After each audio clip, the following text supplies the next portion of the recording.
We're now here at Expo. Ang sabi dun sa ticket, sustainability parking. So yun naman yung nilagay ko. Pinaglalakad pa kami. Wala naman dito. Tama naman na pala yung nakita ko kanina. Meron daw ditong buggy. Taxi buggy. 5 dirhams daw. Magano na lang kasi maglakad. Namiss ko yung Expo.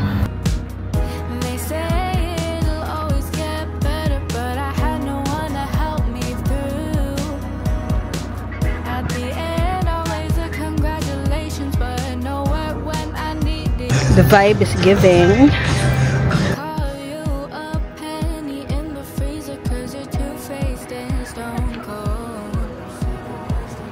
Bas na kami. Sa totoo lang ang init ng damit ko ha. Face ganda girl. Ginusto ko to eh. Aura pa more.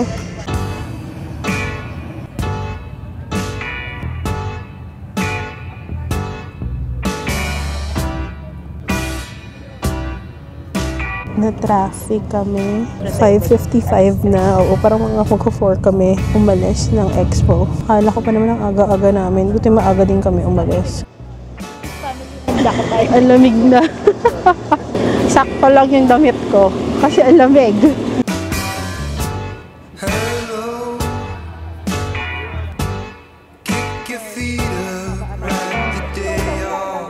Yung gusto namin na merch out of stock. So sa fan zone na lang daw kami pumunta. Ang lamig, ang saya.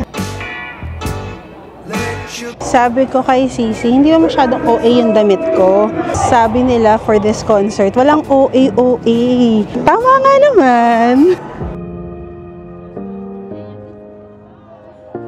Section 27.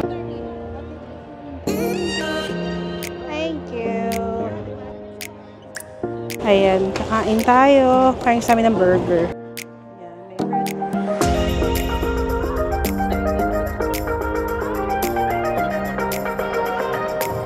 May heart dun sa camera ko. Nakikita mo?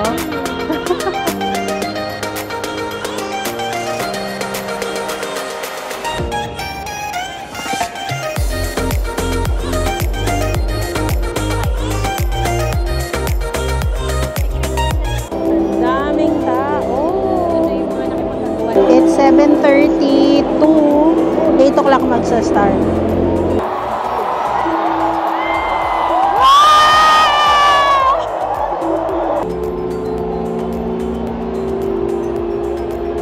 Hello, Abu Dhabi. Hello, baby.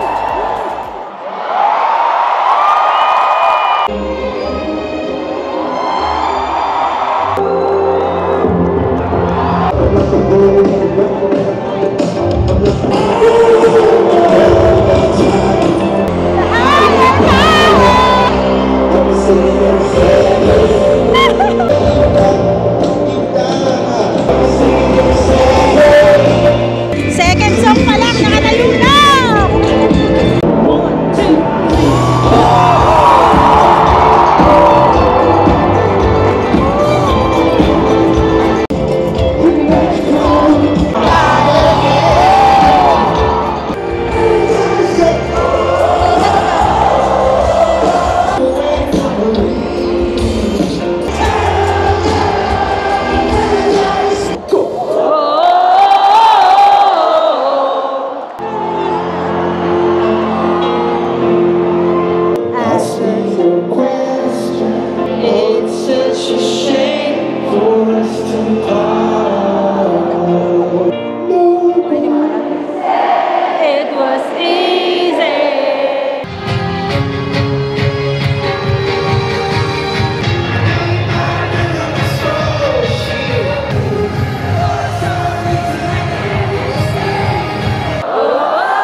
Best concert ever! Doon daw ang bus sa Expo. Mali pa kami.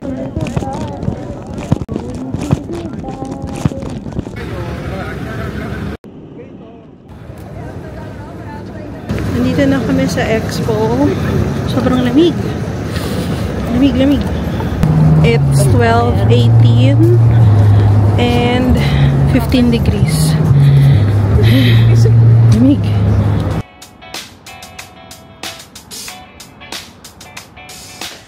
Hi guys! Good morning! Another day, another vlog. It is the after Coldplay concert. Wednesday ngayon guys, may pasok. Kanina pa naman kami nagising and nagsistart na akong mag-work actually. Quick breakfast lang tayo. Parang bigat ng pakiramdam because yesterday sobrang lamig. As in, nung nasa Expo kami guys, ang lamig, 15-14 degrees ata yun. And yesterday, naka-skirt lang ako and then stocking. So sobrang yung kalamnan ko guys, parang nanginginig, nangangatog. Hindi na nga ako nakapag-video kasi nga sobrang talagang lamig na lamig. Ang hirap ilabas nung kamay. Ganong level. May mga ganyang lamig dito sa UAE. Hindi lang po tayo puro init dito. May mga ganyang weather which is sobrang ko talagang nilulook forward to at na-enjoy. Kain muna tayo ng mabilis. Noodles. Actually, hindi na mainit yung noodles. Tapos nagbabalang din ako ng ibang food para sa ating lunch and dinner later.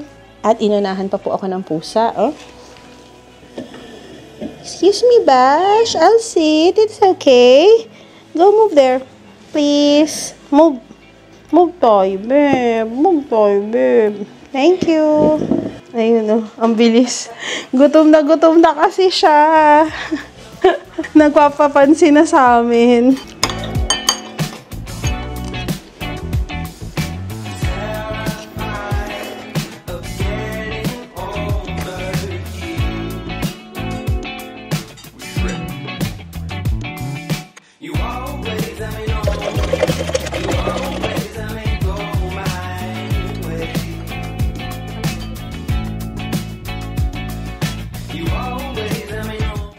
So, it's 4 o'clock. Hindi pa talaga kami nagla-lunch. Kanina kumain lang ako ng sandwich, tas siya hotdog. So, sabi niya, mag-prepare na daw ako ng lunch ni Arbab. So, ito na. Meron kaming dalang pusit. Ito siya. From Pinas to ha. Ganyan. Galing to sa probinsya namin, sa Masbate. Padala ng tita ko. Yung pinaka-head niya. Ang laki, diba? Medyo maliit pa nga yan kasi minsan pag nagdadala kami, mas malaki pa dyan. Eh dahil nga walang masyadong bagahe si Sisi, 30 kg lang. Kaya, ayun lang yung nadala. Gusto ko yung parang palikpik niya. Tapos ginagawa namin siyang calamari. Pwede siyang gawing adobo or something. Pero, calamari is the best. And madali na lang itong prito-prituhin, diba? Pagkakain.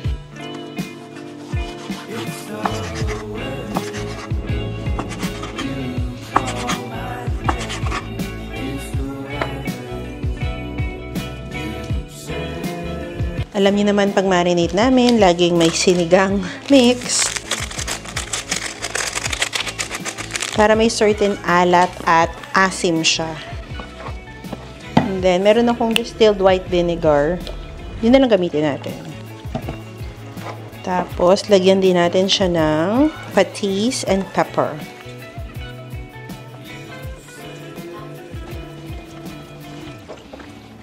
And then, lagyan ko lang din siya ng flour, cornstarch, at saka egg dito. Sorry, may naririnig kayong nagbabarena.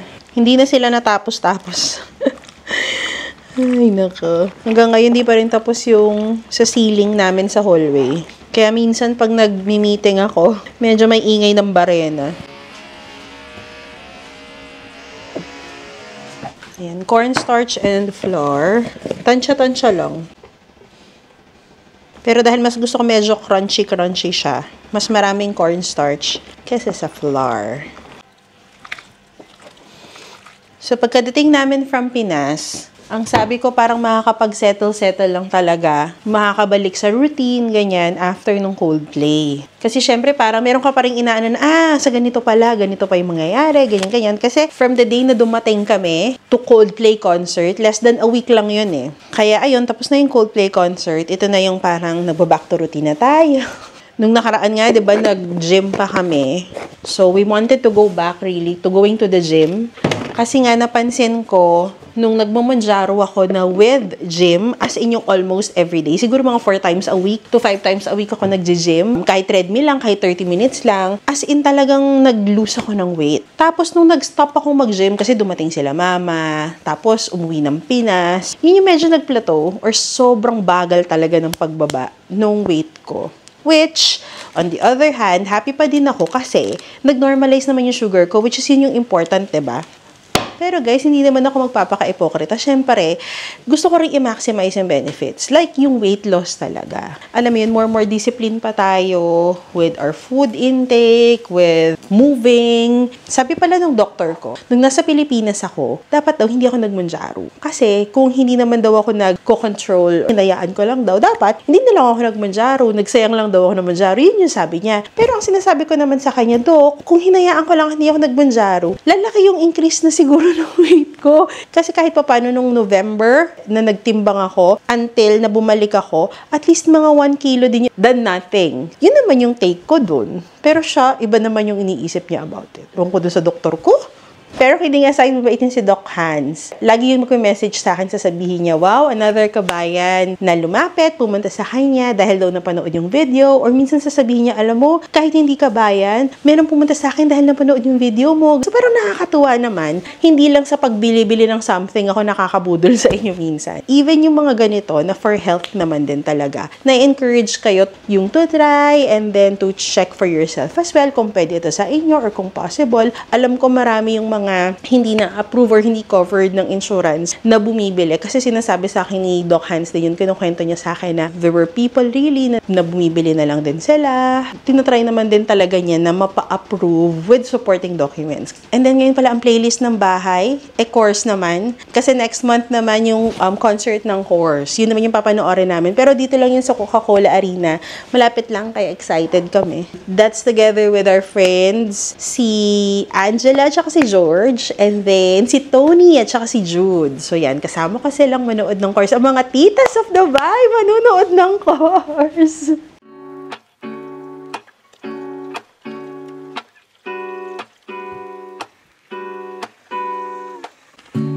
Lazy Sunday mornings, So, ito ang ating finished product ng naluto. Sakto na yan or more than enough pa yan sabi ni Sach. So, may pangpapak pa kami.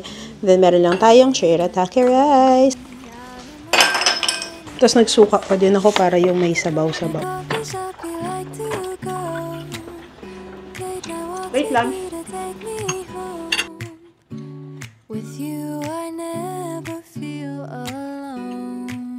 It's after work. And alam nyo to, binili to ni Sisi sa Amazon, hindi sa Noon. This is a vacuum cleaner. Kasi yung vacuum cleaner namin nasira na. Xiaomi yung brand. And wireless or cordless na naman na siya. Sa Pinas, Dyson. Dito, Xiaomi. Pero maganda naman na Xiaomi, ha?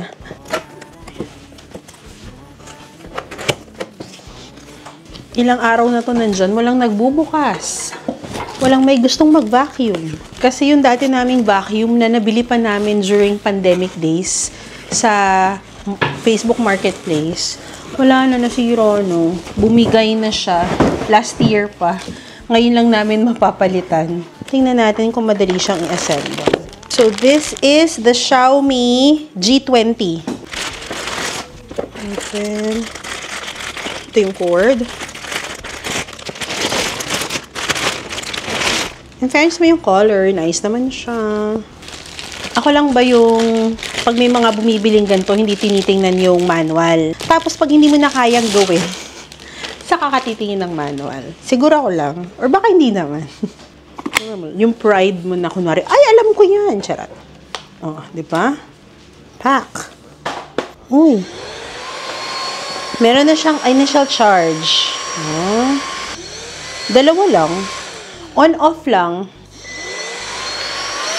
Ah, dito niya siya pipinito.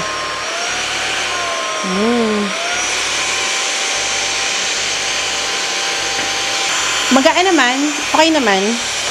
So yeah, very straightforward naman ang pag-assemble natin. Kaya tara na, maglinis na tayo. Hi guys! Another day, another vlog. Hindi ata ako nag-vlog today. But it's Friday today, after work na. Today is birthday ni Mama Leonie. Hi Mama Leonie. Yung mama yun ni Kathy. And then niloloko ko si Kathy. Kathy, saan mo kami ililibre sa pa-birthday kay Mama Leonie?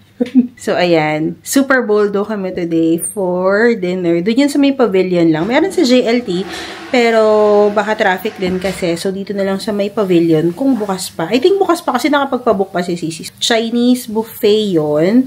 Mga dim sums, ganyan. So tara, pumunta tayo para kumain. Tapos kahapon pala nagpa-check up ako kasi may something sa, di ba, TMI? May something, and I think that's because yung sa tape na nilalagay ko sa aking, alam nyo na, binigyan lang ako ng antibiotic and then ng Fusidine. Tapos medyo okay naman na siya. So, iiwas muna tayo sa tape. Sa tape na nilalagay natin doon, no? Iiwas muna tayo. Tapos kahapon, nag-weigh ako. Nag-lose ako ng 1 kg from the time na nagpa-check up ako. Yung kumuha ako ng Mounjaro, I think that's more than a week ago. So, sira kasi yung timbangan namin dito kaya hindi ako makapagtimbang. I'm already on my 76 kilos. Not ba, diba? Tapos na-meet din namin kahapon si Doc S at saka si Mami A. Hello, hello. Binigay namin yung mga dala namin from Pinas sa kanila. So, ayun, sabi nila pumunta ko. Mas payat naman kaya si Doc S. Grabe yung 60 plus kilos na lang siya, nakakaingit. Nandun tayo sa mood para kumain. Let's go out. Pumunta na tayo ng pavilion for Super Bowl. At bukas pala ang aming flea market. Bigla na lang naisip ni Sisi mag-flea market kasi nag-declutter siya sa room niya. As in, ang dami niyang dineclutter. Ako, ito pa lang eh. Ayan pa lang yung akin actually. Meron pa ako sigurong ibang makikita. Bahala na, or ibang bags and shoes na pwedeng i-declutter. Pero si Sisi, I think mga 2 maleta. Hindi ganun kadami, pero pwede na yan. At least lang ma-declutter. Nagbayad kami ng 300 para sa table namin sa flea market. We'll see kung mababawi man lang ba namin yun. Diba? At least mabawi, makaano man lang sa pagkain namin for tomorrow. Siyempre, kakain-kain kami ganyan. And sana may ma-meet sa inyo if ever may makapunta or nagkataong nandun lang din. That's all. Alis na tayo.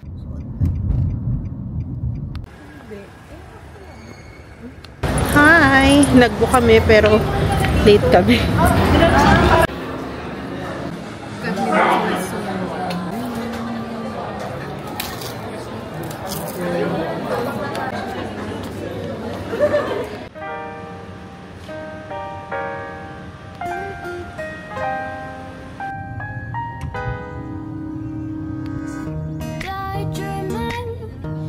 So, ayan yung metro. Katapat lang yung flea market.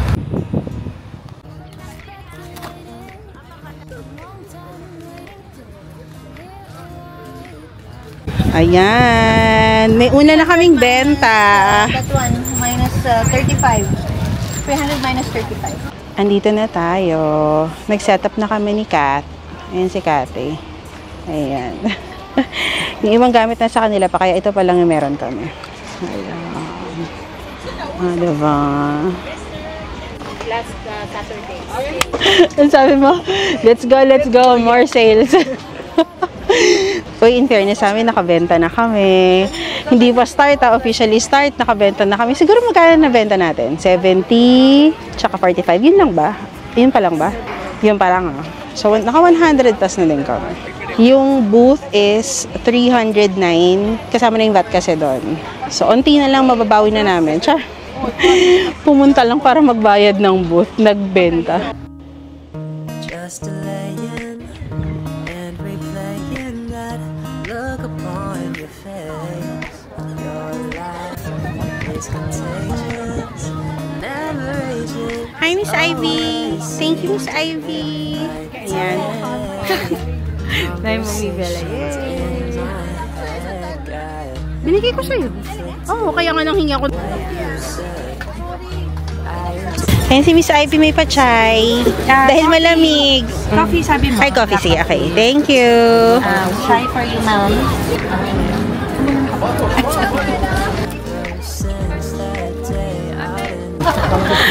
Ayan. Going home sale. Sabi namin 5 dirhams na yung addresses. 5 dirhams dresses. Wala, ayan, 15. Ano ka, 15 yan? Diyan yung nakasampay eh.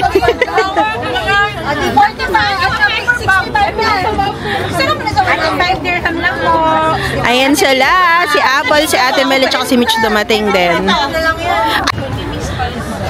Ayan, it's 9:30. Closing time na. Hi! Kapunta po yung driver. Wala kayo sa linya. It's your happy day. Jollibee. Dinner.